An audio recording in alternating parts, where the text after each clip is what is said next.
reunión. Quiero darle las gracias al licenciado Diego Carrasco Hinojosa por haber aceptado la invitación para Derecho por parte de la UNAM, maestría también en Derecho Laboral por parte de la UNAM, y es candidato a doctor en Derecho Laboral también por parte de la UNAM. Es profesor de Derecho del Trabajo en el Instituto de la Judicatura Federal. Ha participado en las jornadas sobre la reforma laboral en el Poder Judicial y ha dado varias conferencias de la División de Estudios de Posgrado de la UNAM. Entonces, bueno, esa es una pequeña reseña del trabajo del licenciado.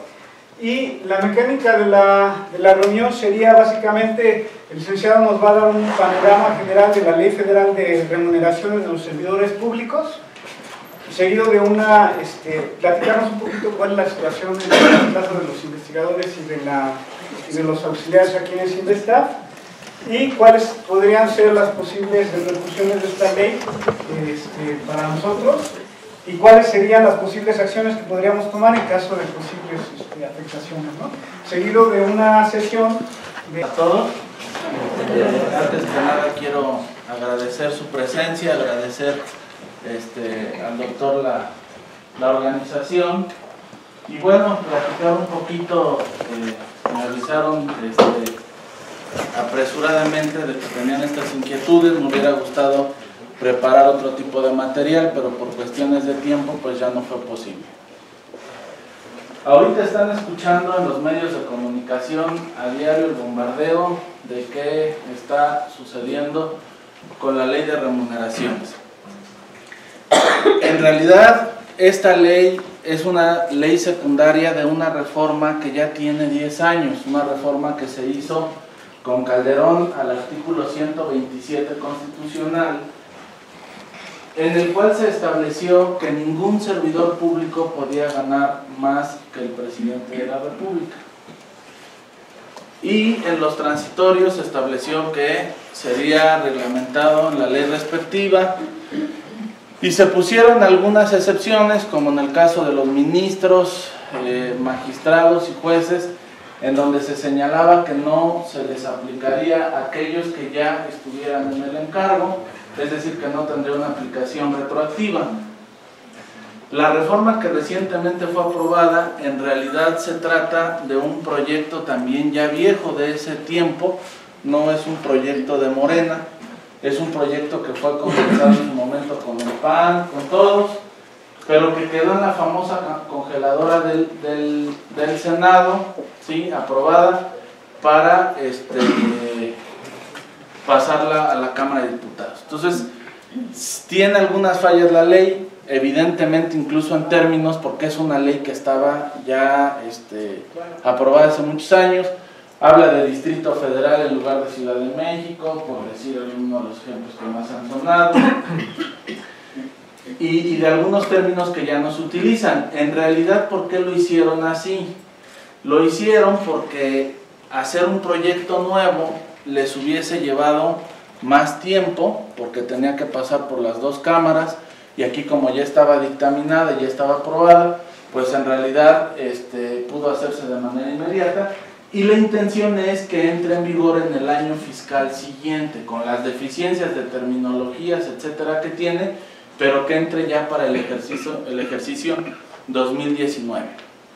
Entonces, el principal elemento que tiene esta ley es que replica lo que ya dice la Constitución, y lo que ya dice la Constitución es que nadie puede ganar más que el presidente de la República. Esto jamás había ocasionado ningún problema, porque el presidente hasta este año fiscal pues tenía asignado un salario más o menos arriba de los 260,000 pesos.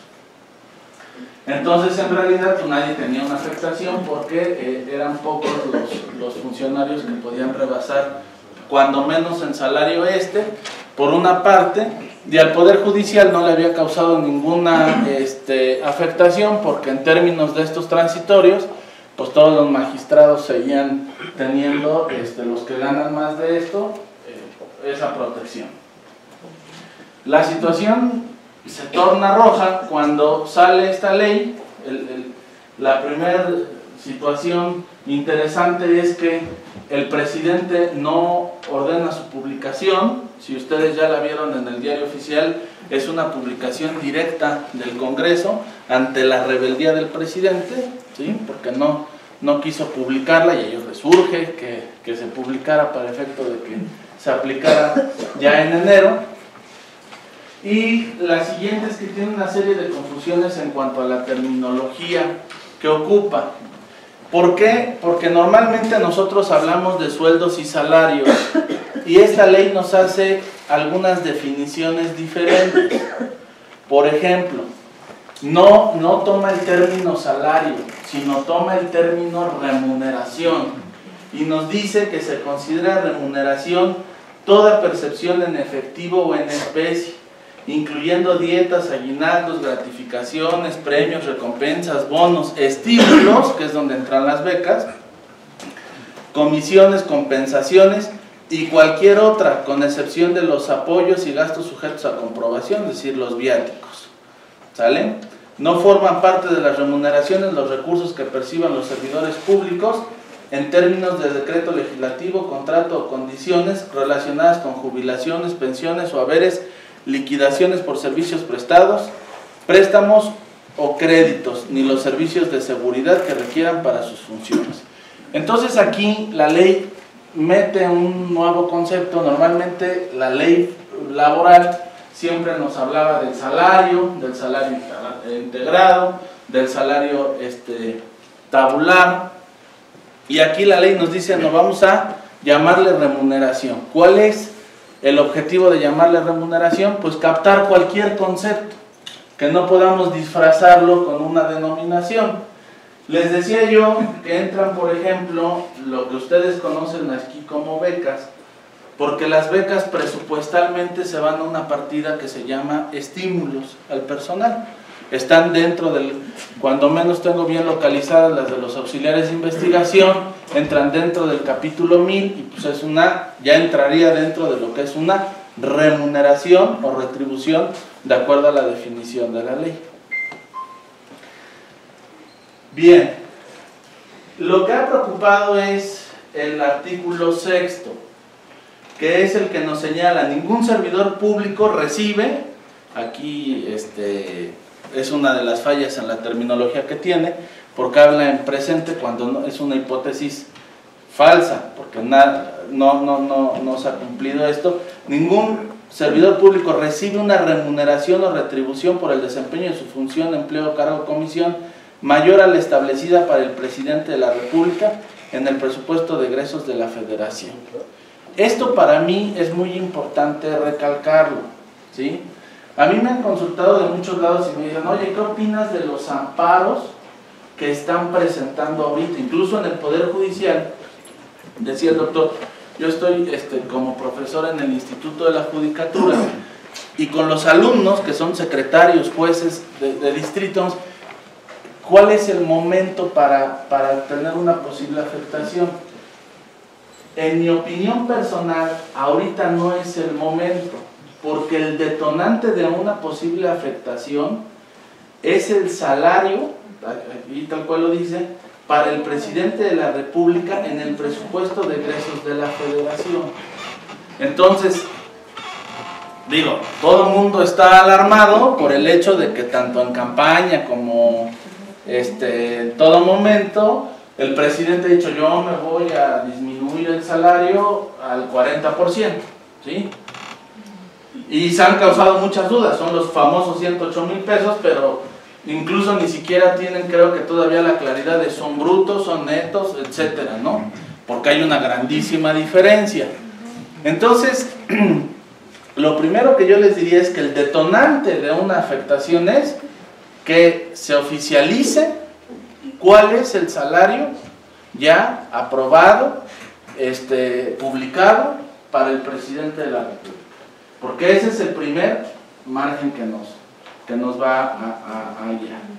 En segundo término, nos habla también más adelante la ley de que no se rebase la percepción anual de lo que gana el presidente de la República.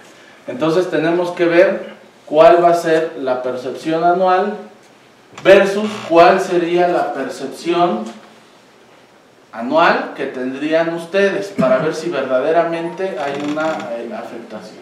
Apenas hicieron una declaración ya en el gobierno, que todavía no se ha materializado en algo escrito, en donde decían que en realidad no se pretendía hacer ninguna disminución salarial hasta el rango de los 50,000 pesos de salario, que por el contrario, aquellos que ganaban más de 20,000 pesos, la idea era hacer un incremento poquito superior a la inflación y los que quedaban en el sándwich, por lo menos inflacionario. Entonces, pues, todavía, les digo, todavía no se sabe exactamente porque ha habido pánico entre los servidores públicos, que si les van a bajar el salario incluso siendo jefes de departamento o enlaces, etcétera, pues todavía no se sabe esa situación. Para mí, el detonante va a ser cuando se publique el famoso Manual de Percepciones de la Administración Pública Federal. Y aquí voy a entrar también al tema de los seguros, del seguro de vida. En el caso de los profesores, pues tienen el seguro de gastos médicos. En el caso de todos los trabajadores, tienen el famoso seguro de vida e invalidez. Para los que no lo conozcan, el seguro de vida data más o menos de 1993, en donde la Secretaría de Hacienda emitió un acuerdo dando los lineamientos de una serie de seguros para los trabajadores en general de la administración pública. Este seguro les cubre el fallecimiento y les cubre la invalidez. Esto es muy importante. Seguramente han tenido compañeros que por cuestión de salud tienen que dejar el trabajo sin todavía alcanzar una jubilación. Si el ISSSTE actualmente les determina que ya no pueden trabajar, ustedes cobran ese seguro de vida en vida. Y ese seguro siempre ha tenido una cobertura básica por decreto de 40 meses de salario. Aquí en el Sinvestab lo tienen de 48. La póliza está de 48, pero la cuantía básica que tiene cualquier servidor público del gobierno es de 40 meses. Ese es el primer seguro. Y el segundo seguro que han tenido también por decreto los investigadores es el seguro de gastos médicos. ¿Sale? Entonces aquí se ha hablado también de que se van a quitar esos seguros. Bueno, entonces ya les estoy explicando cuál es el fundamento del seguro. El Manual de Percepciones de la Administración Pública, cada año en mayo saca las reglas de las remuneraciones, saca el tabulador central, dice que instituciones como el Sinvestab, y vamos entrando al segundo tema, están autorizados a tener curva salarial específica, es decir, sueldos propios que no se guían por los generales, y una serie de prestaciones como las sumas aseguradas, los seguros, el de separación individualizada, la despensa, etcétera, los rangos sobre los que se va a otorgar estas prestaciones. En ese mismo manual es donde se publica la tabla de salarios y es donde esperaríamos que venga realmente cuál va a ser el salario para el presidente de la República, que toma como referencia la ley. Es decir, la ley no dice que son 108,000 pesos, la ley remite a lo que la Cámara de Diputados y posteriormente la Secretaría de Hacienda materialicen en el salario. Puede ser variado, ¿sale? Bueno, entonces aquí, ahora, ¿cuál es el régimen en el que están los investigadores, los auxiliares, los trabajadores del Sinvestab? Hagamos un poquito de historia. El Sinvestab es un organismo descentralizado creado por decreto presidencial. Ese decreto presidencial, igual que la mayoría de las instituciones de la época, siempre los mandaba al apartado B del artículo 123 constitucional. ¿Sale? Esto realmente siempre ha sido por conveniencia. Hemos vivido engañados, pero la realidad es que el apartado B siempre ha sido una legislación más restrictiva. De hecho, históricamente el apartado B fue una excepción, porque originalmente la Constitución solo tenía un apartado de trabajadores, pero en 1960 tuvieron la necesidad de regular a los trabajadores del Estado porque estaban regulados solo en estatutos administrativos. Y entonces dijeron, vamos a crear el apartado B del artículo 123 constitucional, pero en mi opinión personal como académico, contrario a lo que piensa la gente, no fue para darles más derechos, fue para restringir a nivel constitucional derechos, como el derecho de huelga, como el derecho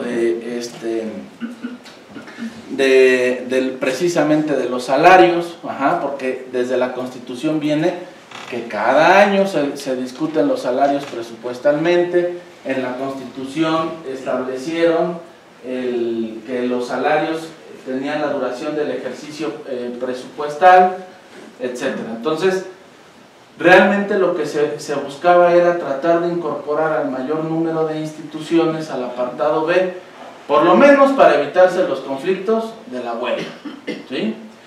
Y entonces fueron creados. Pero en 1996 la Corte dice, a ver, momento, ¿y ustedes qué hacen aquí en el apartado B? ¿Qué hacen aquí en el apartado B? Porque aunque la ley burocrática y sus decretos los manden para acá, en realidad ustedes no tienen cabida aquí, porque de la lectura de la Constitución, el apartado B fue creado para los tres poderes de la Unión, Ejecutivo, Legislativo y Judicial.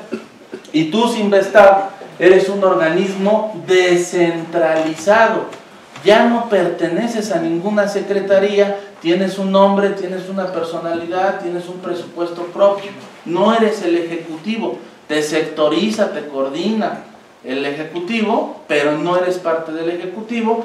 Y entonces la Suprema Corte en el año del 96 dice, ustedes se van por exclusión al apartado A la regla general. Y es por ello que los juicios y algunas situaciones se rigen por la Ley Federal del Trabajo y no por la ley burocrática. El decreto no ha cambiado, el decreto sigue igual, pero por jurisprudencia, cuando hay un pleito, pues el decreto es ignorado porque prevalece la jurisprudencia sobre el decreto.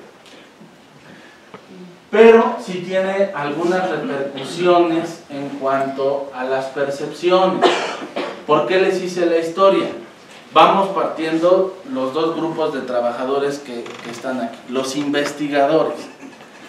Los investigadores originalmente estaban considerados como trabajadores de confianza en el decreto, ¿sí?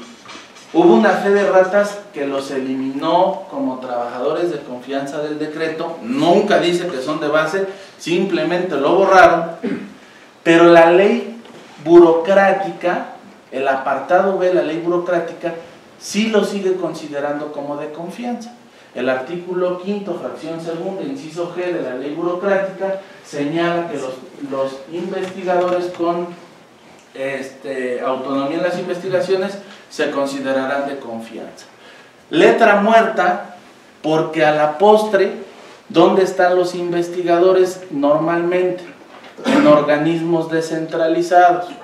Entonces, al estar en organismos descentralizados, en Sinvestab, en Colegio de México, en Colpos, etcétera, con la jurisprudencia, ¿dónde se fueron? Al apartado A, pero la intención de la ley de quererlos controlar como de confianza, ahí se quedó. En realidad, en la Ley Federal del Trabajo, los investigadores no son considerados de confianza, solo en el apartado B. En la Ley Federal del Trabajo se les ha dado estabilidad, se les ha dado derecho a sindicalizarse, tan es así que pues tenemos el sindicato de la PAUNAM, que es exclusivo de profesores de la UNAM, tenemos a los investigadores de la UAM sindicalizados, tenemos un contrato colectivo de profesores del Colegio de México, es decir, tenemos un sindicato exclusivo de investigadores del Colegio de Posgraduados, porque para la Ley Federal del Trabajo no son de confianza y a base de lucha jurídica, porque tampoco ha sido tan fácil, han ido logrando más derechos como gremio los investigadores en otros organismos, ¿sí? Bien, pero en donde sí les benefició a los investigadores este estatus como levitante de si son parte de los mandos medios o no, en el seguro de gastos médicos, porque el seguro de gastos médicos es contemplado para el personal de confianza que va de jefe de departamento hacia arriba. Entonces, eso sí les benefició a los investigadores, y en el manual entran en el supuesto del seguro de gastos médicos, que lo tienen aquí, por ejemplo, pues solamente ellos, los investigadores, por estar en ese estatus tanto salarial como de la ley, como los subdirectores, secretarios, etcétera, los directores, por estar en ese bloque de los mandos medios. Bien, ese es el origen del seguro de gastos médicos. Y el seguro de vida, para todos ya quedamos, ¿sale? Por decreto. Que además aquí es algo importante, además aquí afortunadamente también en algún momento se recabó, se incluyó en el convenio interno. Eso fue bueno. La mayoría de las dependencias no lo tienen en sus contratos colectivos porque se da por hecho, es por decreto. Entonces no era algo que se negociara. Recordarán como por ejemplo los vales de despensa, ¿no? O sea, el gobierno cada año establece el monto, entonces no se establecían como que montos fijos, ¿no? Entonces se entendía que cada año iba a sacar un decreto al Ejecutivo. Pues así, afortunadamente aquí en Sinvestar el seguro de vida sí está contemplado como parte del convenio interno que está registrado ante el tribunal, que tiene las veces de un contrato colectivo de trabajo. ¿Y esto a qué va? Porque una de las restricciones que se ha anunciado es la eliminación de los seguros en general, ¿sí?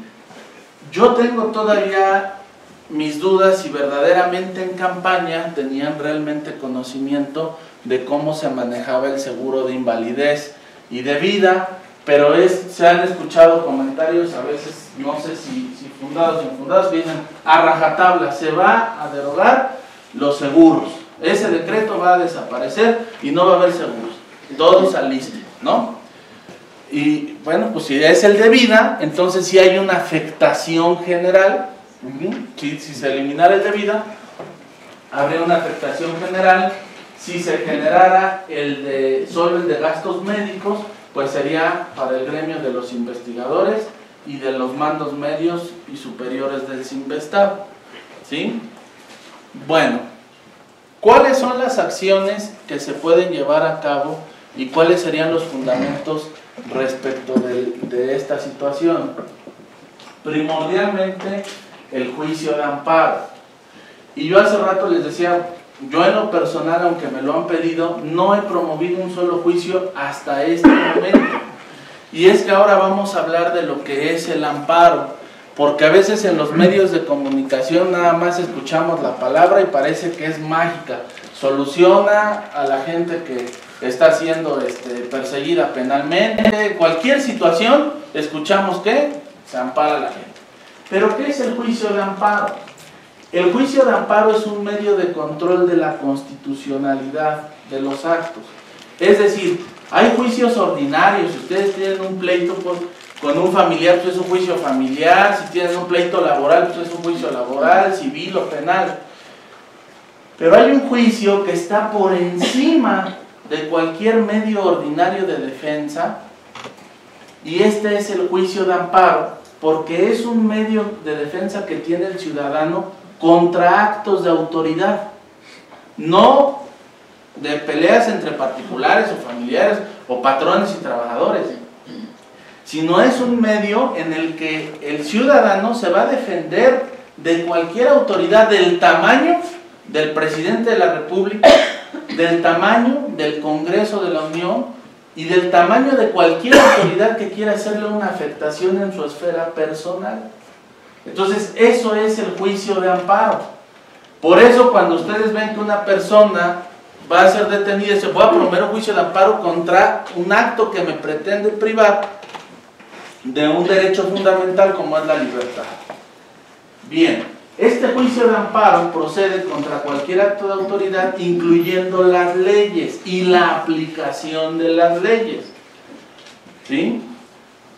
Entonces, ese sería el medio de defensa para tratar de combatir la ley, pero tiene que haber un binomio. Hay leyes que por su sola vigencia nos causan un perjuicio. Por ejemplo, si en este momento aumentara la ley del impuesto sobre la renta y dijera, cualquier trabajador va a pagar el 50% de impuestos sobre la renta, todos los que están sentados aquí, desde el momento mismo en que se publica la ley, les afecta, porque todos ya son trabajadores. ¿Me explicó? Y todos ya perciben un salario, entonces ya no hay que esperar a ver si se les va a aplicar o no la ley, es inminente, ya están en el supuesto, la ley, ustedes ya están dentro del supuesto de la ley cuando esta nace, ¿vale? Cuando estamos en ese supuesto, se tienen 30 días para interponer el amparo. El siguiente supuesto es cuando nace la ley, pero no necesariamente estamos en el supuesto de aplicación. Es decir, se necesita un primer acto, se necesita una condición para que la ley nos aplique, ¿sí? Por ejemplo, algo que se daba mucho, el famoso, que ya desapareció, el impuesto de la tenencia, ¿sale? Existió muchos años. Si ustedes no tenían coche, ahí estaba la ley. Y hubo quien murió sin comprar un coche nuevo y nunca tuvo ningún problema. Pero en el momento en que yo compro un coche, me aplicaban la ley. O sea, había un primer acto de aplicación cuando me imponían el impuesto. En este tipo de amparos, quedamos, son 15 días a partir del primer acto de aplicación. En el caso de la ley de remuneraciones o en el caso del seguro de gastos médicos mayores y del seguro de vida, en mi opinión, tiene que haber un primer acto de aplicación, porque una característica del amparo es que quien lo promueva sufra una afectación real y directa, no una expectativa, ¿sí? Es decir, por poner un ejemplo, habrá trabajadores de base que ni les vaya ni les venga, por el nivel salarial no les va, a lo mejor hasta les beneficia la política de subirles el salario, no lo sabemos, ¿sí? Pero a lo mejor, por ejemplo, al director general, por el nivel salarial, seguramente entra en el supuesto, ¿sí? Seguramente, porque estaba ya en el rango de abajo. Todos los directores de las dependencias, directores generales adjuntos, pues están al rango abajito de los subsecretarios. Si se bajó al 40% la percepción del presidente, bueno, por supuesto que entra, por ejemplo, un titular de dependencia. Pero no necesariamente todos los trabajadores. Entonces, por eso es que el acto de aplicación nos va a dar la definición de si realmente me afecta o no, me aplica o no la ley, y a partir de ahí poder interponer el amparo. Aquí, por ejemplo, tenemos que esperar cómo se va a definir, vamos a poner cada prestación. Tenemos que poner, por ejemplo, cómo se va a definir lo del seguro de vida. El seguro de vida, ya les comenté, es por decreto a todos los trabajadores del gobierno. Si ese decreto es modificado y es eliminado, pues entonces ya hay un acto concreto de aplicación. Soy trabajador, siempre estaba asegurado, en ello la tranquilidad que si hoy faltaba, mi familia estaba ya protegida y en este momento el decreto lo elimina, pues tengo 15 días para combatir esa eliminación. En el caso del seguro de gastos médicos ocurre algo similar. Está por decreto, pero además en muchas dependencias, y quiero pensar, aunque no lo sé, que en Sinvestav es el caso, se contrató abarcando por lo menos 2 ejercicios, que es lo que estaban señalando también en el Poder Judicial. En el Poder Judicial el seguro, para que saliera más barato, se licitaba, está licitado todo 2019, y entonces a lo mejor, por ejemplo, aunque se eliminara del decreto, ¿sí?, a ustedes les siguen dando el seguro de gastos médicos si es que está pagado, o se los cortan al no haber partida presupuestaria para pagarlo, o se los cortan porque además viene acompañada esta ley con un mecanismo penal. Para que nadie se salga del redil, la misma ley crea delitos, ¿sí? Y uno de los delitos es recibir el pago o autorizar el pago de un salario, de una prestación que vaya en contra de la ley. Entonces, no sabemos cómo vayan a reaccionar las autoridades. Una reacción puede ser, pues aunque lo hayamos pagado, si la ley dice que no hay seguro, corto el seguro, porque puede ser un delito penal si se hiciera en contravención a la ley.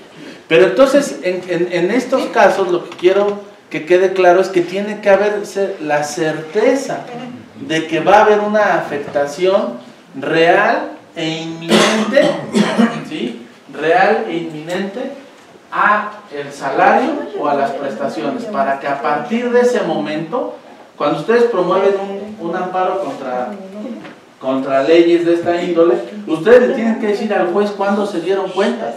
Y sería decir, mira, en la quincena X, al recibir mi talón de pago, mi depósito, me doy cuenta que viene recortado el salario. Y al ir a ventanilla a preguntar, me dicen que es una disposición de aplicación de la ley de remuneraciones, y en consecuencia es que vengo al amparo legitimado como trabajador y con un acto de aplicación, no con una expectativa. Las expectativas no hacen procedente el juicio de amparo, ¿sí? Viene otra disposición, que es la fracción segunda del artículo 6, que habla de los superiores jerárquicos, que aquí a veces se puede tener ese problema. Dice lo siguiente, es otra de las prohibiciones: ningún servidor público puede tener una remuneración igual o mayor que su superior jerárquico, salvo que el excedente sea consecuencia de... Recordemos que el 127 constitucional también dice que nadie puede ganar más que su jefe. Y ustedes dirán, ¿quién gana más? Yo nunca gano más que el jefe. No se crean. Hay trabajadores de base, se los aseguro, que ya ganan más que un jefe de departamento de la administración. O sea, no un jefe de departamento de servicios o de etcétera, porque recuerden que esas plazas estuvieron congeladas, los de confianza, desde Fox. Entonces, un jefe de departamento en plazas de 20,000 pesos, ¿no? ¿Sale? Y yo les aseguro que hay trabajadores que con el P10 o la antigüedad ganan más de los 20,000 pesos. Y que la ley tiene esa trampita. La gente decía, sí, pero es por mi antigüedad, el salario es menor al del jefe. Pero ¿se acuerdan que leí la definición de remuneración? Y es lo que sea, como le pongas el nombre que sea. Bueno, entonces aquí, eventualmente, ¿cuál podría ser la afectación? La afectación, ¿cuál podría ser, por ejemplo? No sabemos cómo vaya a quedar, por ejemplo, el salario del director general, como plaza. Quitemos el nombre que sea, porque ese seguro trae recorte. Seguro trae recorte, porque ese sí viene una línea del presidente, directito. Presidente, secretario, subsecretario, titular de unidad, oficiales, directores generales, directores generales adjuntos a ellos. Entonces, no creo, ¿verdad?, que vaya a quedar en un sueldo, por lo menos, si el presidente ganara 108, póngale que el secretario gane 106, para taparle el ojo al macho, y el 104. O sea, necesariamente el director va a quedar abajo. Y entonces ahí tendríamos que tener, en el caso de los profesores, cuidado, ver en qué salario. Tenemos que darle seguimiento incluso a eso, para que no vayan a incurrir en esto. Ahora, ¿cuál sería la salvedad ahí que nos da la ley? Entonces nos dice, nadie puede ganar más que su superior, que en este caso pues serían los jefes. Yo pienso que principalmente el director es el que va a dar la línea del tabulador aquí. Y dice, salvo que el excedente sea consecuencia de... Y aquí es donde defenderíamos la postura de los profesores. Inciso A, el desempeño de varios puestos. Eso no es tema de la plática de hoy. Inciso B, el contrato colectivo o las condiciones generales de trabajo.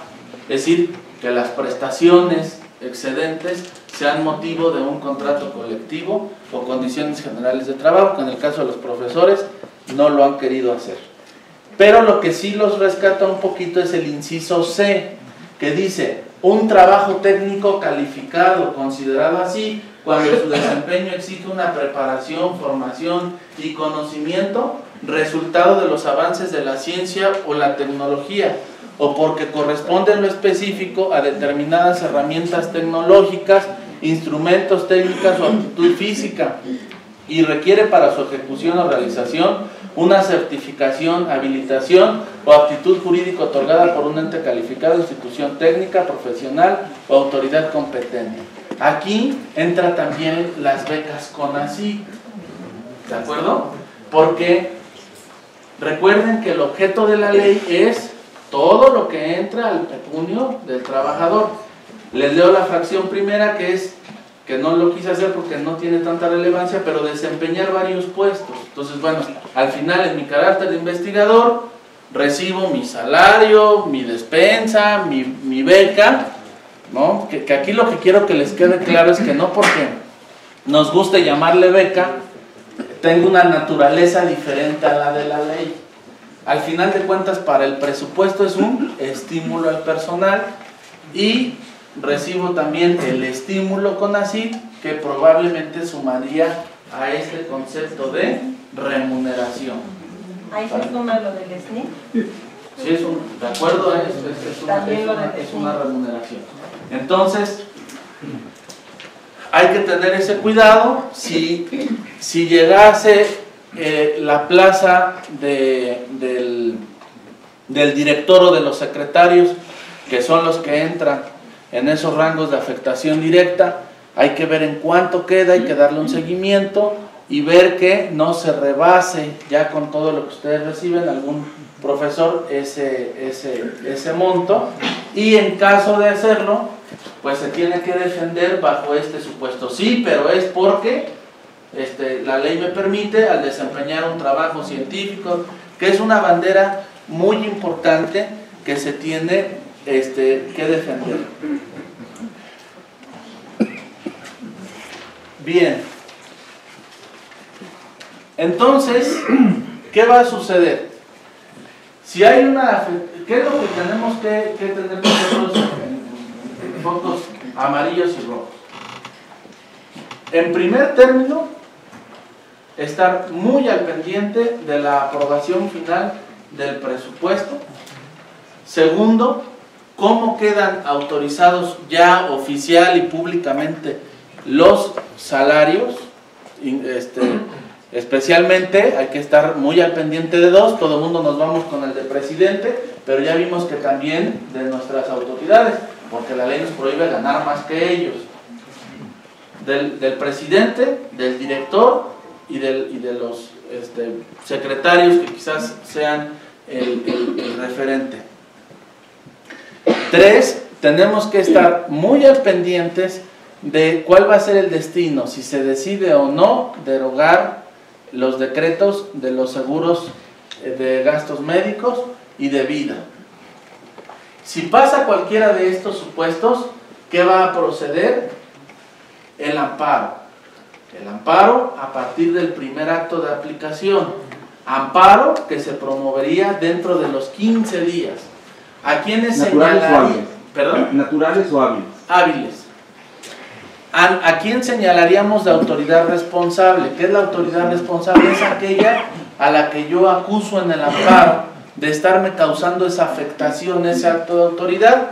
Pues sería a la Cámara, al Congreso, a las dos cámaras, al presidente, a la Secretaría de Hacienda e incluso eventualmente, ¿sí?, a las autoridades que apliquen ya esta restricción, ¿sí?, que puede llegar hasta recursos humanos de la institución, porque hay dos tipos de autoridades para efectos del amparo: las ordenadoras y las ejecutoras.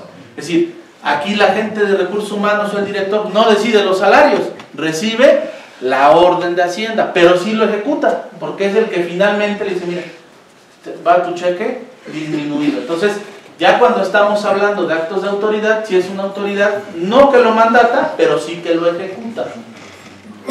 Bien, el amparo tiene dos modalidades. Ustedes escucharon que en las noticias decían, otorgan amparo a una juez que creo que fue del 12º circuito, para que no se le aplique la ley. Eso es una verdad muy parcial. Lo que sucede es que el amparo tiene medidas cautelares, que se le llama la suspensión del acto, ¿vale? Es decir, el amparo tiene dos momentos. La resolución de fondo, donde el juez, y en este caso la Suprema Corte, porque se trata de leyes, va a determinar si es constitucional o no el acto, pero también hay un acto previo que se llama de suspensión. ¿Cuál es el objeto de la suspensión? Es suspender los efectos del acto para que el ciudadano no sufra una afectación que después no pueda ser reparada en la sentencia. Les pongo el ejemplo más sencillo. Si yo estoy pidiendo el amparo contra un orden de aprehensión, le digo al juez, oye, otórgame la suspensión, que no me detengan, porque si me detienen y me meten a la cárcel, pues ya para qué quiero el amparo, ya me defenderé en juicio, pero ya estoy adentro de la cárcel, ¿sí? Lo que no quiero es esa afectación personal directa. Entonces, con la suspensión, por ejemplo, se dice, a ver, no lo detengan, que fije una fianza, que comparezca ante la autoridad en libertad, etcétera, etcétera, en lo que yo resuelvo si es legal o no tu orden. Es decir, sí pongo ciertas medidas, pero no dejo que la ejecutes, porque entonces lo mismo sucede o está sucediendo con los primeros amparos que se han promovido en el Poder Judicial. Se ha pedido la suspensión y se ha otorgado la suspensión. La suspensión que yo conozco, que es de un juez, creo que es de Campeche, fue para el efecto de que no se aplicara la ley, que no se le disminuyeran las percepciones a esta magistrada y que no se le aplicara el delito. Eso es muy importante. Les digo que con lo que quisieron cerrar la pinza para hacer efectiva la aplicación de la ley, es decir, es delito que no la apliques y que cobres sin avisar que estás cobrando más. Entonces, ahí el juez consideró que era una causa grave y dijo, no, tanto no se te van a disminuir como tampoco se te va a perseguir penalmente en lo que resolvemos si es constitucional o no. Adicionalmente, ya hay una acción de inconstitucionalidad por parte de la CNDH. La diferencia entre la acción de inconstitucionalidad y los amparos es que los amparos solo protegen a quienes los promueven. Si la ley es para todos los trabajadores y solo se ampararon 10, pues solo esos 10 no se les aplicará y para todos los demás la ley es vigente, porque el amparo tiene esa característica. Hablábamos de ser personal. Aquí estamos esperando cuál va a ser el resultado de la acción de inconstitucionalidad, porque esa sí tiene un efecto general. Claro ejemplo, lo de la ley de seguridad interior, que ahí sí dijo la Corte, va para atrás, no tiene una aplicación porque es inconstitucional. Bueno, aquí la CNDH tiene la facultad de interponer este medio de defensa para los ciudadanos, ya lo interpuso, también ganan más que el presidente en la comisión, evidentemente también tienen interés, pero en caso de que fuese procedente la acción de inconstitucionalidad, los protegería a todos en lo que se decrete inconstitucional y entonces no tendrían ya necesidad de promover el amparo. Sin embargo, mientras no se resuelva la acción, si se llegase a dar un acto de aplicación, tendrían que ampararse. No podríamos estar sujetos a ver cuál va a ser el resultado de la CNDH, porque además hay algo curioso, y esto también pues, es parte de la política. Cuando un ente que es la PGR, la CNDH, el INAI, la minoría en las cámaras, promueve una acción de inconstitucionalidad, pueden pedir la suspensión de la ley a la Corte. Pueden decir, oye, no la apliques, casi como los ciudadanos en el amparo. En este caso, lo curioso es que no solicitó la CNDH ninguna medida cautelar, la combatió, pero hoy por hoy puede aplicarse la ley. Entonces, por eso sí tendríamos que estar muy atentos al acto concreto de aplicación. Con esto creo que doy el panorama general de lo que es la ley, un poco una embarradita de lo que es el régimen en el que ustedes están, y si tienen alguna pregunta o duda, y puedo despejarla con gusto. Con respecto al que se va a aplicar impuesto a las prestaciones, ¿qué se sabe al respecto? Bueno, a ver, vamos a hablar primero de qué tipo de prestaciones. Esto es, la ley del impuesto sobre la renta marca los parámetros y las prestaciones. En el caso de ustedes, por ejemplo, el aguinaldo y el mes y medio se consideran prestaciones de fin de año. Esta exención del impuesto está en la ley burocrática como un beneficio hacia los trabajadores y se ratifica cada año en el decreto del aguinaldo. Entonces, volvemos a lo mismo. Tendríamos que tener la certeza, si se modifica la ley burocrática o llegara a salir el decreto de aguinaldo, por ejemplo, sin esa exención de impuesto, entonces ya tenemos el primer acto de aplicación. ¿Me explicó?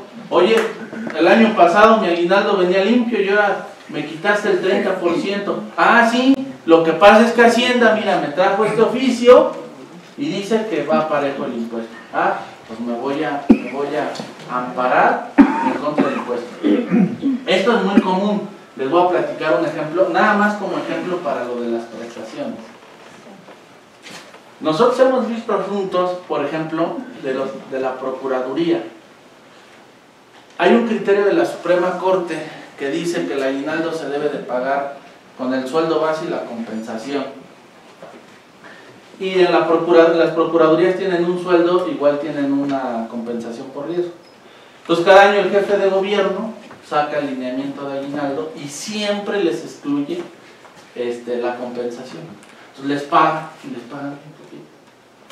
En cuanto les pagan y sale el lineamiento, cada año los policías de investigación se van al pleito, lo ganan y les pagan la diferencia. Pero tiene que haber el acto de aplicación.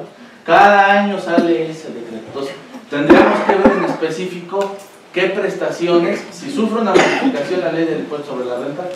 En general ese aplica para todos, pero ustedes en específico como administración pública, los beneficios que les han dado es vía decreto y vía ley burocrática, que ya es más especializada. Si sufrieran modificaciones y una afectación, procede el amparo también. No sé, doctora, ¿había otra? Nosotros tenemos dudas sobre las becas a los auxiliares, porque todo este rumor fue que igual a nosotros nos iban a dar las becas o a quitarnos las becas. Y eso no sabemos si es entre alguno de todos esos supuestos en la ley. Bueno, para mí las becas, ya lo vimos, es una remuneración, porque yo lo decía, aunque le llamemos beca, entra en la partida de estímulos al personal. Es un estímulo, es una remuneración. De entrada yo no vería una razón por la cual tuvieran que quitarles el estímulo. Yo no veo una razón. ¿Por qué? Porque lo que persigue la ley es, se los quitarían o se los toparían si el estímulo fuera de 100,000 pesos y entonces sumado el sueldo con los 100,000 pesos ganaran ustedes 150,000 pesos y el presidente ganara 108. Es decir, la ley no dice que se quiten los estímulos, ¿sale? Incluso por el contrario, si ponemos atención, incluso los protege un poquito en el supuesto de lo del jefe inmediato, diciendo, si lo tienes en unas condiciones, si los tienes en un contrato colectivo, si lo tienes en un pacto, si lo tienes en una norma vigente, ¿sí? Entonces, puede ser una excepción. Aquí, que es otro tema, las becas, lo que yo tendría consciente, tanto profesores como auxiliares, es que es un estímulo, ¿sale? Nosotros hemos peleado en algunos casos que tenga que ser salario, a favor de ustedes, y les voy a decir por qué. Y así lo han determinado los tribunales. O sea, sigámosle llamando becas porque estamos en un centro de investigación, pero jurídicamente es un estímulo, parte integrante del salario. ¿En dónde hemos peleado esto, por ejemplo? Con gente que ha fallecido, auxiliares, profesores, que ha fallecido, y entramos en controversia porque ustedes saben que tienen una prestación por muerte, y esa prestación se mide en meses de salario. Entonces es muy diferente lo que le pagan a los deudos con salario base que con el estímulo. Entonces, sí, eso ya se ha dado, es decir, jurídicamente se ha dado ese pleito y hemos ganado en algunos asuntos que se considere salario. Incluso tengo un precedente, y tenemos otro en litigio, pero ya un precedente ganado incluso en tribunales colegiados, donde hasta demandamos a la aseguradora de un investigador que murió de Sinvestab, porque la aseguradora tampoco quería reconocer la beca como salario. También ustedes saben que el seguro del que estamos hablando es en meses de salario. Y entonces decía, sí, pero yo nada más pago de esto. Y no le quería dar a las hijas el resto, ¿sale? Entonces, yo no veo de entrada por qué tuviera que disminuirse. Está protegido. Los cuerpos normativos donde están protegidas sus becas, tanto de los auxiliares como de los investigadores, ahí están un poquito ya con la necesidad de actualizarse. Yo eso sí es una recomendación que como comunidad les hago, que ya se den a la tarea de actualizar esos estatutos, esos reglamentos, para que estén dentro de la norma. Les voy a decir una cosa, y esto es una opinión personal. Actualmente les conviene más que todas esas prestaciones se vean como laborales que como administrativas. Les voy a platicar otro asunto que es muy importante para los profesores. Ustedes tienen un reglamento de ingresos propios, ¿sí o no? Ese reglamento de ingresos propios señala que si los profesores logran obtener recursos de proyectos, ¿sí?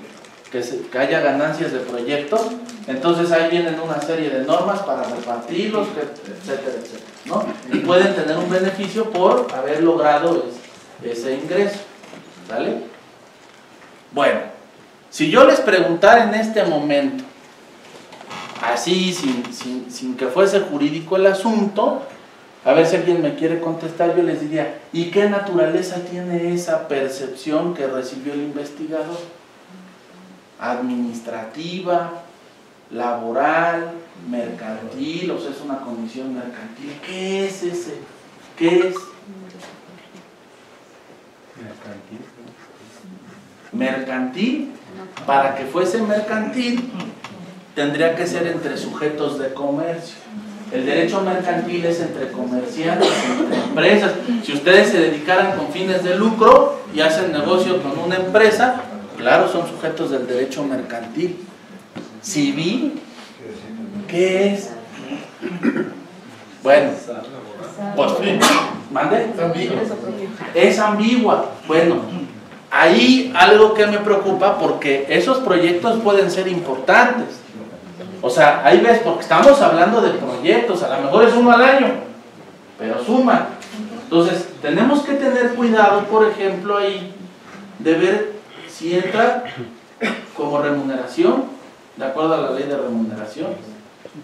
Porque entonces ahí sí puede, cuidado, focos amarillos, pudiera considerarse remuneración, y entonces sí pudiera considerarse que rebasa todo el presidente. Porque si a lo mejor son, por decir una cantidad de X, 2 millones anuales, que es anualizada la cuenta que maneja la ley, pues 2 millones más el salario, más la beca, más el mes y medio, bla, bla, bla, bla. a lo mejor estamos pegándole a los 7, 8 mil si lo promediamos mensual. Entonces, por eso es que les decía que sí se tiene que hacer una revisión ya más estudiada de cómo van a quedar al interior del Cinvestav este tipo de situaciones. Se tiene que hacer un trabajo de comunidad para el efecto de protegerse como Cinvestav. Eso sí está dentro de ustedes, protegerse y decir, oye, si hay que actualizar algún reglamento, si hay que hacer alguna modificación, pues hagámoslo en bien de que podamos seguir trabajando. Sin decir de quién, por supuesto, les he de decir que nosotros tenemos ahorita en el despacho un asunto en la Corte de este supuesto del reglamento. Porque la Junta Laboral determinó que sí era salario. Fíjense, la Junta lo que te determinó es, si es salario, dice la Junta, y para mí, como autoridad laboral, es un salario equivalente a un comisionista. Porque ¿cuál es el régimen de un comisionista en general, de un trabajador comisionista? Pues un vendedor de SEAS gana una cantidad X, y si vende mercancía gana un porcentaje, y si no tiene su sueldo, ¿sí? Y entonces la ley nos da reglas para la comisión. Por ejemplo, dice, bueno, para el pago de prestaciones, la comisión se va a regular de manera anual. Lo que vendió el trabajador en un año se promedia, y eso es lo que va a ser el salario promedio, por ejemplo, si lo despiden. Porque a lo mejor en enero gana poquitas comisiones, en diciembre muchas comisiones, etc. Entonces, en un asunto sin Cinvestav, o sea, no un asunto de otro lado, ya ahorita estamos esperando cómo va a resolver la Suprema Corte. Porque la Junta dijo, si es laboral. Esa comisión por proyecto, si es laboral, es laboral porque Cinvestav decía, no es laboral, no sé qué es, pero no es laboral. No puede ser salario. Pero fíjense los elementos que tomó la Junta. Dice, a ver, para que ganes esa comisión, ¿tienes que ser trabajador o lo puede hacer un externo? Tienes que ser trabajador, tiene que haber relación de trabajo. Segundo, ¿el trabajo lo haces independiente o lo haces como parte de la estructura de la investigación que haces a diario? No, pues si lo hago aquí, no lo hago en mi casa. Y luego, recibes una remuneración en una cantidad o porcentaje como los comisionistas, sí. Lo haces como trabajador, lo haces en las instalaciones del Cinvestav como trabajador. El Cinvestav recibe una ganancia, que es los comisionistas, y tú estás recibiendo un porcentaje de esa ganancia, es comisión. Lo mismo digo yo, pero el Cinvestav dice que no. Bueno, entonces, aquí el litigio, ¿cuál es? Que la Junta determinó que sí era salario, pero nosotros estábamos peleando si qué impacto, en qué prestaciones tenía ese salario. De manera específica, en el caso de fallecimiento y de prestaciones. Ese fallecimiento trascendía después de la muerte o no esos ingresos que tuvo el trabajador. ¿Sale? Entonces, la Junta no resolvió el asunto, se fue a un tribunal colegiado. Y el tribunal colegiado lo que resolvió es, pues la Junta dice que sí es salario, pero yo creo que el limitante de ese salario llega al momento en que lo recibes. Es decir, recibiste la comisión, sí fue parte de tu salario, pero si mueres, ya no se debe de tomar en cuenta para las prestaciones que se les pagan a tus deudos. ¿Sale? Eso resolvió un tribunal colegiado, con lo cual no estoy de acuerdo. Por supuesto, porque yo defiendo la posición que debe de ser ampliada hacia los deudos, y entonces ahorita el asunto está en la Suprema Corte, porque lo que le estamos diciendo a la Suprema Corte es que, de acuerdo a un convenio internacional, que es el 95 de la Organización Internacional del Trabajo, protege a los trabajadores de que cualquier percepción, cualquiera, si es en efectivo, es salario. Y en consecuencia, si es salario y las prestaciones que se les pagan a los deudos de un trabajador fallecido de Cinvestav es en salario, debe de ser congruente con lo que él percibió, porque es en base a su trabajo. Entonces, el otro punto que quería decirles con esta historia es que tenemos que tener cuidado cuál va a ser el tratamiento que se le va a dar también a los ingresos que tengan con motivo del reglamento. Y entonces ustedes consultan a un abogado para que les solucione las cosas, ¿no? Y entonces, a ver, abogado, ¿y qué hacemos para que no nos vayan a prohibir, tener esos ingresos, porque digan que vamos a ganar más que el presidente y que el director y que el secretario, ¿no? Porque ha de ganar un poquito. Yo veo que aquí lo que van a tener que hacer, aunque no lo quieren hacer por ideología, es empezar a reconocer el régimen laboral que de facto tienen los profesores. Y si la ley me está diciendo que sí puede haber prestaciones superiores cuando estén en un pacto colectivo, cuando sea algo laboral irrenunciable, vuelvan a lo laboral, ya lo tienen, no les cuesta un peso más, pero tienen que ir adecuando, ir poniendo defensas. ¿Por qué? ¿A qué iba toda esta reflexión? Ustedes saben que cuando sale una ley siempre dice: y esta ley deroga cualquier situación administrativa que se oponga a ella. ¿Queremos seguir jugándole a que son reglamentos administrativos? Órale, quedarían derogados inmediatamente cuando se opongan a la ley, si les damos el carácter de administrativos.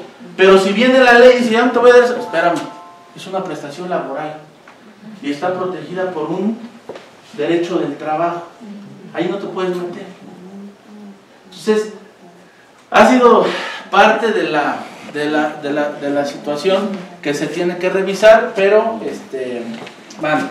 Tengo una duda, por ejemplo, a mí me evalúan cada 2 años y si no cumplo ciertos requisitos me quitan las becas, la remuneración.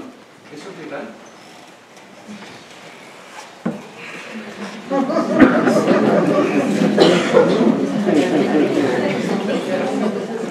Mire, aquí hay algo en el derecho del trabajo, hay 2 tipos de prestaciones, ¿sale? Las legales y las extralegales. Las legales son las que son irrenunciables. Nadie puede estar por abajo del mínimo que da la ley. Aguinaldo, vacaciones, prima vacacional. Ese es el piso. Arriba del piso puede haber prestaciones superiores.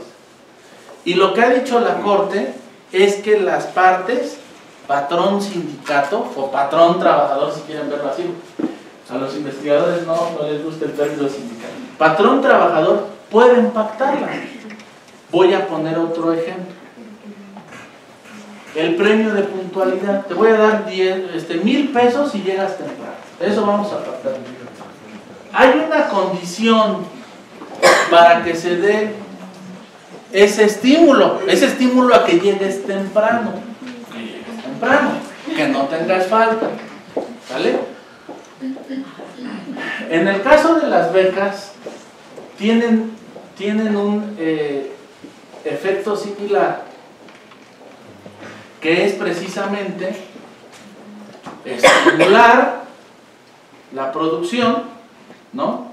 Para que su Investab salga adelante y ustedes reciban ese beneficio económico.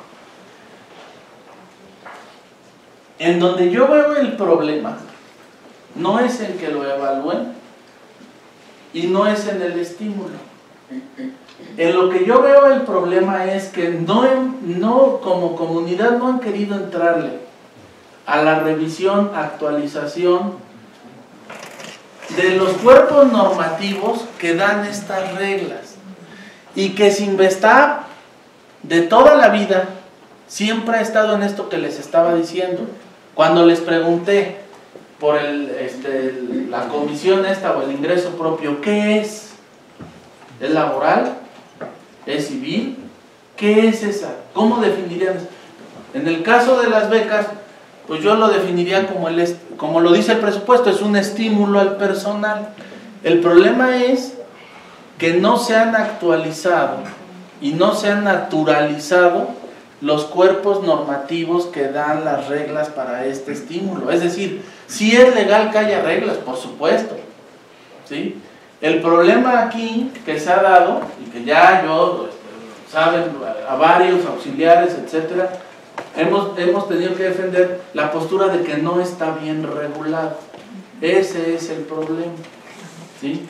¿Por qué no está bien regulado? Porque la normatividad ha ido evolucionando y aquí no ha habido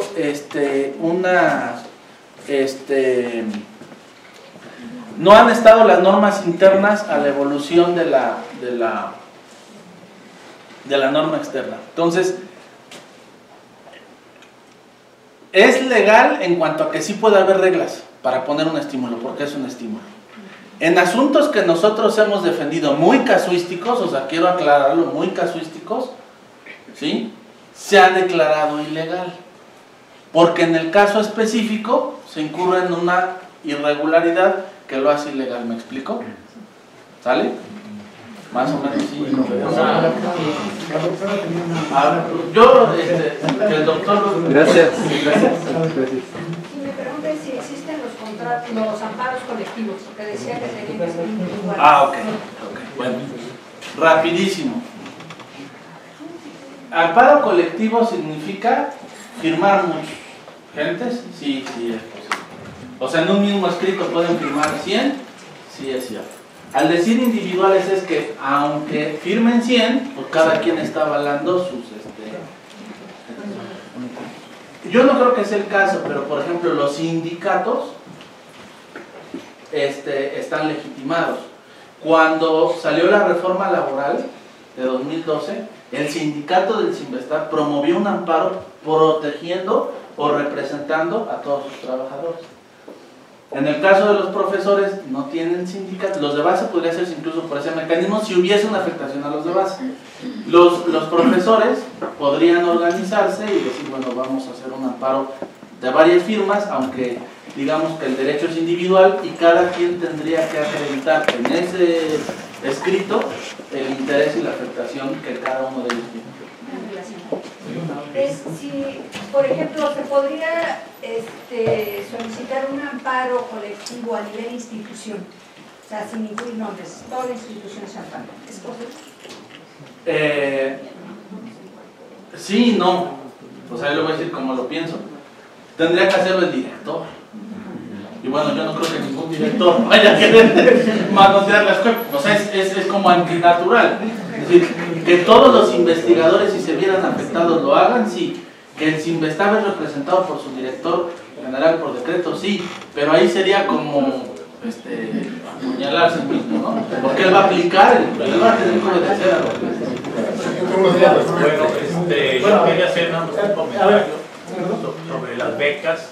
Es que la institución paga los impuestos de las becas hasta hoy y se pagan, aparecen reflejados en nuestra declaración anual de impuestos, la constancia de percepciones, y lo que se nos informó es que a partir del próximo año nosotros nos los iban a cargar directamente a nosotros.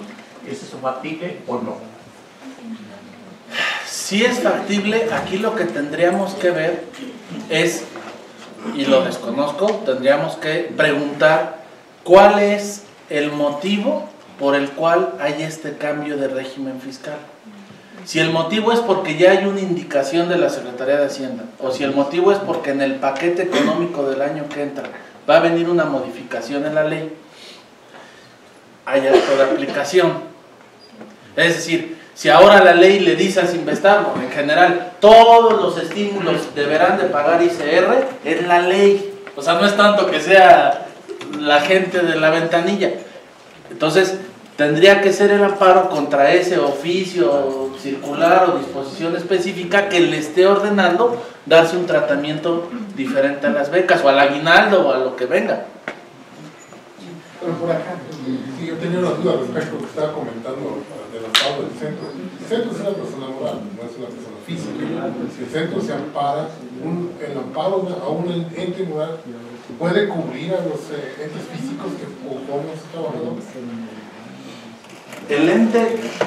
El Sinvestar es un organismo público descentralizado, es una persona moral.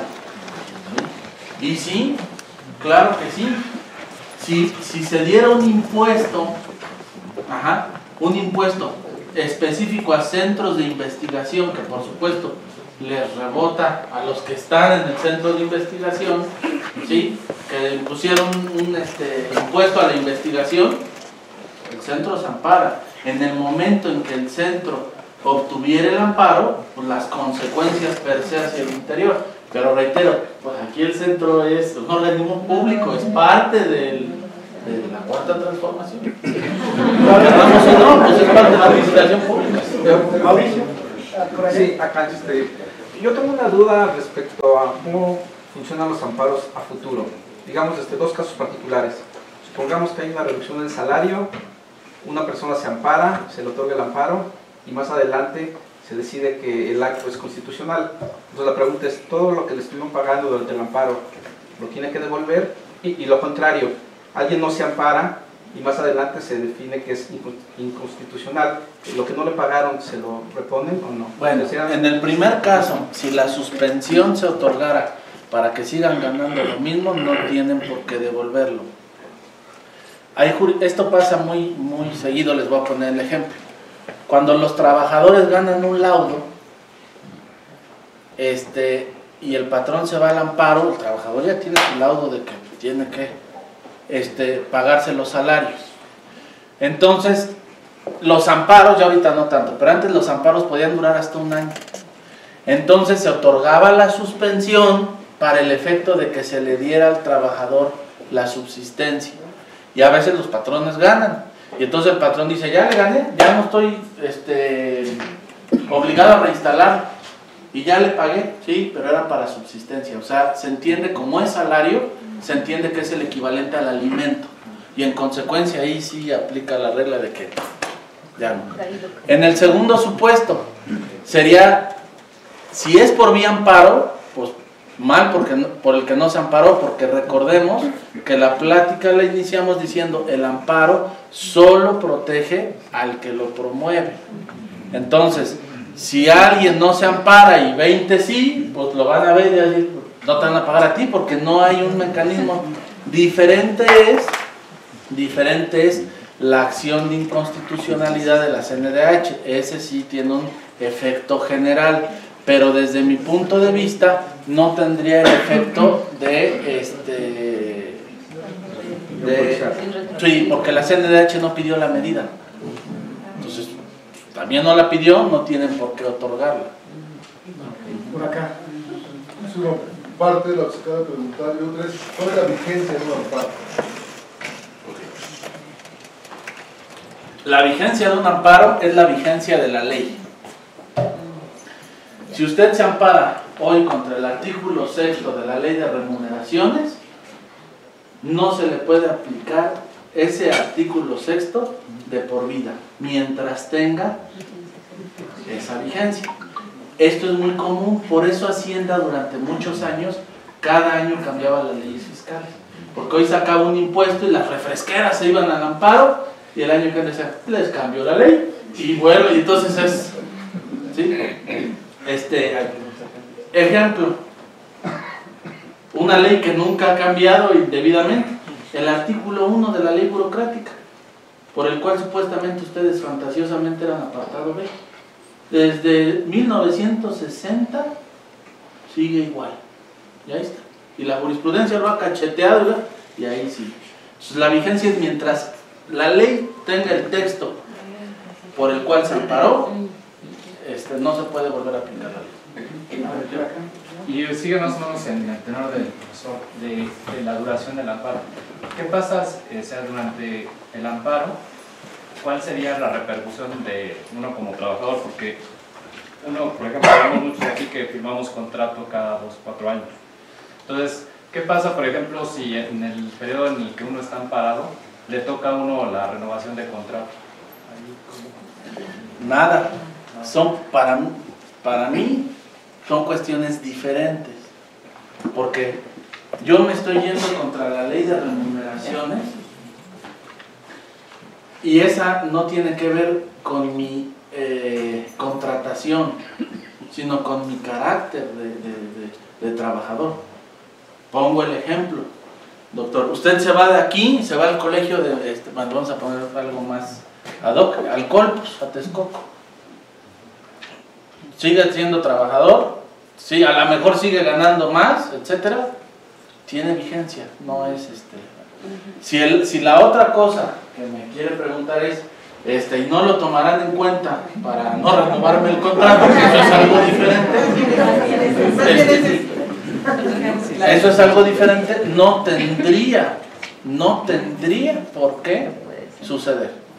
O sea, son derechos, si es un ejercicio constitucional, estamos hablando que el juicio de amparo es defenderse contra un acto de autoridad que se considera arbitrario. Bueno, entonces, no tendría. Que de facto se pudiera dar, bueno, sí, pero ya estamos hablando de otra cosa, ya estamos hablando ya de una actitud y una conducta incorrecta, antijurídica, etcétera, ¿no? Que no debiera ser, legalmente no tiene nada que ver. E incluso, perdón, les pongo un ejemplo, cuando la ley del ISSSTE, mucha gente de aquí se amparó, y los amparos duraron, y incluso a muchos les generó que no les hicieran algunos descuentos, por la ley, no por eso despidieron a 300 gentes, no debieran, no es correcto, pero una frase del ministro, un México donde pasa todo y no pasa nada es otra cosa, ¿no? Sí. Diego, una pregunta. ¿Nos aconsejarías que nos amparáramos ya? ¿O hasta que sea acto de aplicación? Acto de aplicación. Hasta que nos peguen. Porque no a todos les va a pegar. Mande. En este ejercicio donde ya se ejercita algo en nuestra contra como consecuencia de la ley, por ejemplo, que nos descuenten unas becas, unos salarios, en ese entonces lo que usted aconseja es que procede un amparo. Si el amparo lo autoriza la autoridad competente, ¿qué ocurre? ¿Se restituye de inmediato eso que se nos están quitando durante el juicio? ¿O vamos a quedar así ya con la sanción o la penalización disminuida y demás? No, aquí como comenté el amparo tiene dos efectos. Sí, lo primero que intentaríamos es obtener la suspensión. Que hay algo curioso. Yo pensaría que no darían la suspensión contra la ley, pero la están dando, eso es bueno. Y es que se la están autodando porque las primeras son de miembros del propio judicial, que es algo que se ha controvertido, pero es un criterio que están estableciendo, que procede la suspensión. Qué bueno, lo aplaudo, porque entonces eso tendría que ser extensivo o aplicable a ustedes, y entonces nunca se les disminuiría el salario. Ahora, para el indebido caso de que no hubiera suspensión, ganamos el amparo, sí tendría que haber el efecto restitutivo de que les pagaran el tiempo que les fueron disminuidas sus becas o sus estímulos, sí. Pero tengo entendido que se va uno a juicio o algo así, ¿no? No, sería parte del amparo. Ok, entonces esta quincena vemos disminuido nuestro salario. De inmediato, entiendo que tenemos los 15 días para el amparo, supuesto, ¿no? Solicitamos el amparo, considerando que se nos otorga, porque también la autoridad puede decir, no procede, ¿no? Lo sustentas mal, lo que sea. Sí. Pero considerando que se nos otorga.